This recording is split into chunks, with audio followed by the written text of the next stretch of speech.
That's a good mouthpiece. Yeah, it's a good one. Shout out to Mouthpiece guy. Yeah, I want to bring us to Booger of the Week before we get on topic. We had picked a different Booger, but there's two different segments I'm going to play. And this is Colin Booger Cowherd. I call him Cowherd. Colin. No, Cowherd. he's a booger. He's a lifetime booger. But go ahead. Yeah, well, we don't know what's in his heart. Yeah, Really. he's a monkey. Right. But I'm just gonna play the sound, and this is fair use. So he didn't win squat before Scottie Pippen. He just scored a lot and alienated teammates. He talking failed about in Jordan. baseball. He failed badly with the Wizards. He failed with the Hornets. Jordan, take away David Stern, Phil Knight, and Phil Jackson, is a really, really talented basketball player that probably ends up averaging more points without the titles. Okay, before you comment, I'm gonna play that one more time. He didn't win squat before Scottie Pippen. He just scored a lot and alienated teammates. He failed in baseball. He failed badly with the Wizards. He failed with the Hornets. Jordan, take away David Stern, Phil Knight, and Phil Jackson, is a really, really talented basketball player that probably ends up averaging more points without the titles.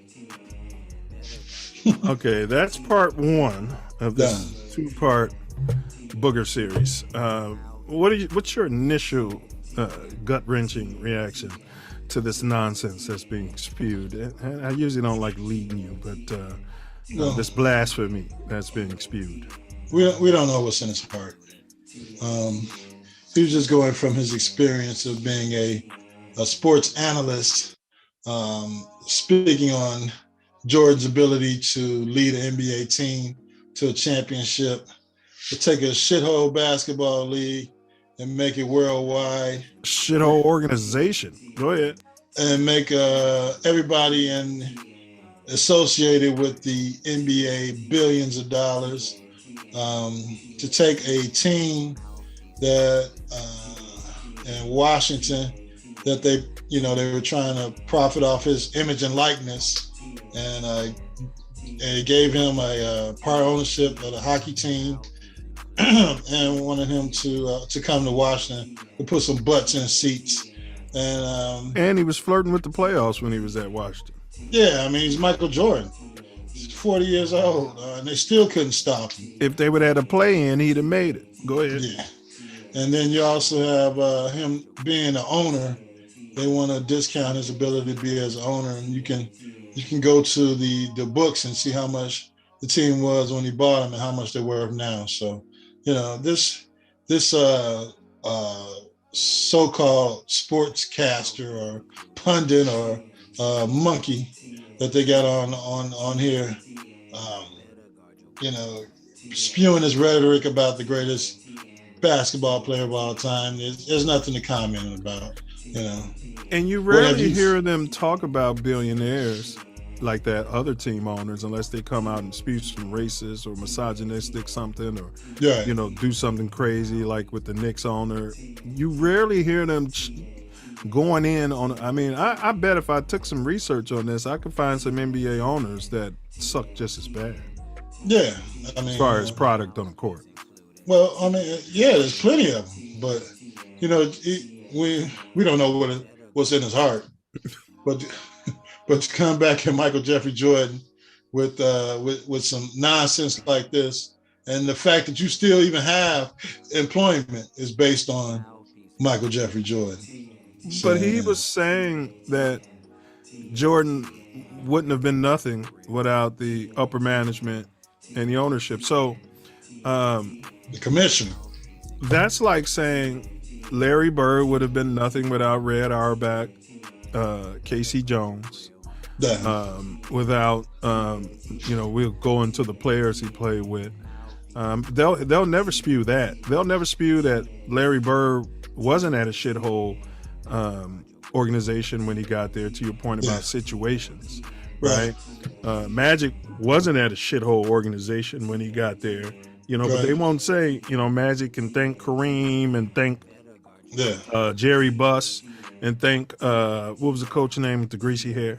Pat Pat Riley. Riley. Yeah. They won't say that, but for some reason for Mike, he's got to give all the praise to Phil Knight of Nike, Jerry Reinsdorf, and all these guys, for his success. But his failures though, you can't blame the same people, the same owner of the baseball team. You can't blame them for that. His failures all on him. Yeah, I mean, if you got all those guys in the same room together, David Stern and Phil Knight, well, rest in peace, David Stern, and all the people we just mentioned, and got in the same room with this Cowherd guy, it'd just be probably a 20-minute session of them slapping the taste out of his mouth and telling him how much that Michael Jordan has meant to all of these different entities. He's the golden goose, you idiot. Yeah. The NBA championship games were on tape delay, before Magic and then Bird and then Jordan got there and made the playoffs something you wanted to see. And when he got to the Bulls, nobody even picked him up from the airport. And he was, a majority of their stars, all stars, well, we don't know what was going on, but allegedly were literally hitting the whistle. And you know what I'm saying? Like smoking, not the booger sugars, but they were smoking it. Yeah. Free basing, as they called it. Free basing. Higher, baby. Get higher, baby. Get higher, baby. And don't ever come down. Cocaine in the locker room. Yeah, the Bulls were an expansion organization, young team, hadn't won crap. Mm-hmm. And you're going to now pretend that the organization was so good? Yeah. Well, I mean, it's a lack of research, a lack of thought before putting a statement out like this, or he's just looking for clickbait, which, a lot of these guys are unfortunately allowed to do, and then call themselves journalists. I agree. He's definitely looking for clickbait, but he's clickbaiting a certain aspect of society, that loves to hear this nonsense. And Cowherd, my message to you before we play segment 2 is, what have the Bulls won lately? No. With all of the processing and upper management, and what have they won lately since Michael Jordan has left? But let's go to part 2. I'm just playing the sound. Michael takes care of them. They create a shield for Michael. For all the mythology, and he's as good a basketball player as I've ever seen, he failed at baseball. He failed at owning a team. He was bad with the Wizards. And all he did was score points and alienate people when he got to Chicago. Even Michael needed leadership. Stern, Phil Knight, Phil Jackson, and for the record, not a lot of playoff wins without Scottie Pippen. Now, okay. What was Phil Jackson before Mike? We're not taking nothing away from Phil. He was a CBA coach. Right. And he got on the Bulls as an assistant coach. And I forgot what Doug Collins did to get fired. But, they just moved him up to the next chair. He hadn't won anything except for the CBA. Correct. And so to give all this credit to Pippen, we're not taking nothing away from Pippen. Pippen's first 2-3 years in the Bulls, he was giving us nothing, 9-10 points. He was giving us nothing in the regular season and the playoffs. And Mike was dominating. One season he had Pip, he was first team, he was defensive player of the year and MVP of the league, and averaged like 35.8 points. And this guy is giving all the credit to everyone but Michael Jeffrey Jordan.